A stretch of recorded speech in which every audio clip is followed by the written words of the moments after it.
ప్రతి ఒక్కరూ కూడా గుర్తుపెట్టుకోండి, చంద్రబాబును నమ్మడము అనంటే కొండ చిలువ నోట్లో తలకాయ పెట్టడమే అన్నది ప్రతి ఒక్కరూ కూడా గుర్తుపెట్టుకోమని కోరుతా ఉన్నా.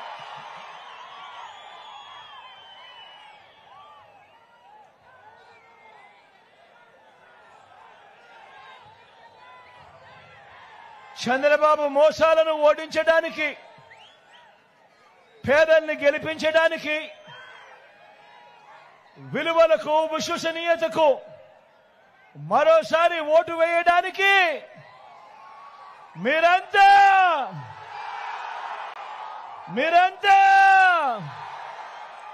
సిద్ధమేనా?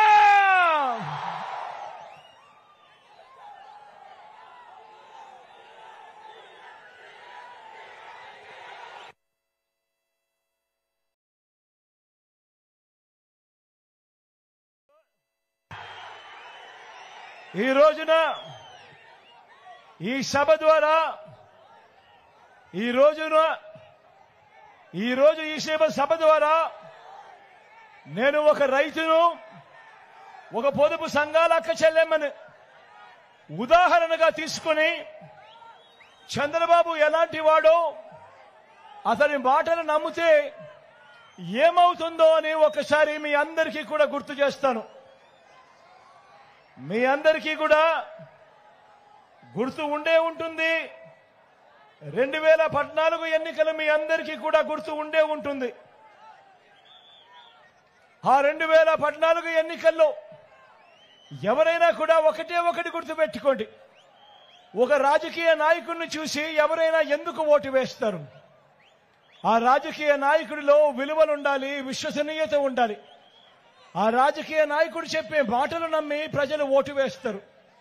ఒకవేళ ఆ రాజకీయ నాయకుడిలో విలువలు లేకపోతే, విశ్వసనీయత లేకపోతే ఏమవుతుంది అన్న ఉదాహరణ ఒక్కసారి మీరు 2014 ఎన్నికల్లోకి వెళ్లి చూస్తే మీకే అర్థమవుతుంది.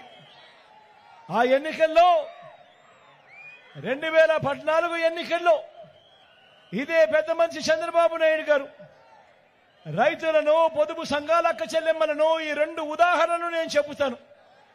ఏ రకంగా ఆయన మాటలు నమ్మి, ఏ రకంగా రైతన్నలు, ఏ రకంగా అక్క చెల్లెమ్మలు తన మాటలు నమ్మి తనకు ఓటు వేస్తే ఆ తర్వాత ఏ రకంగా రైతన్నలు నష్టపోయారు, ఆ తర్వాత ఏ రకంగా నా అక్క చెల్లెమ్మలు నష్టపోయారు అన్న 2 ఉదాహరణలు మీ అందరి సమక్షంలో ఈరోజు ఉంచుతాను.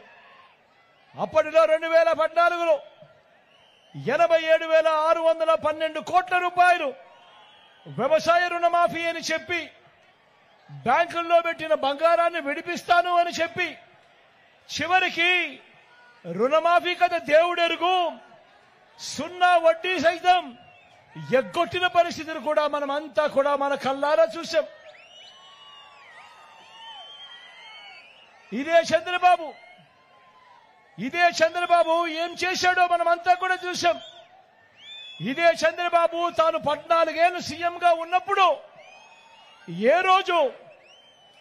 రోజైనా ఒక్కరోజు రైతన్నలకు పెట్టుబడికి సహాయంగా ₹1 అయినా కూడా ఈ పెద్ద మనిషి చంద్రబాబు నాయుడు రైతు భరోసాగా ఇచ్చాడా అని అడుగుతా ఉన్నాను మీ అందరినీ కూడా. ఈరోజు మరి ఇప్పుడు ఎన్నికలు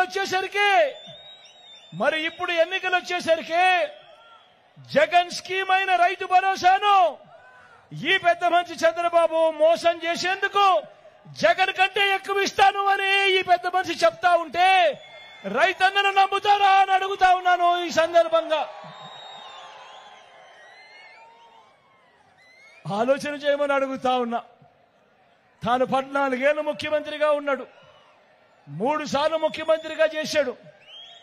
ఏ ఒక్కరోజు ₹1 కూడా రైతన్నలకు పెట్టుబడికి సహాయంగా, రైతు భరోసాగా ₹1 కూడా ఇచ్చిన పరిస్థితులు లేవు.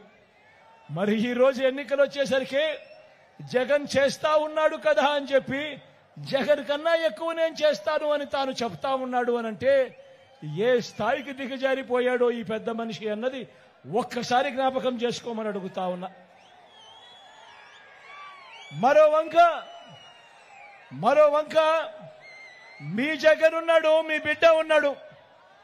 మీ జగను, మీ బిడ్డ ఈ 58 నెలల కాలంలో గతంలో ఎప్పుడూ చూడని విధంగా, ఎప్పుడూ జరగని విధంగా మీ బిడ్డ రైతు భరోసా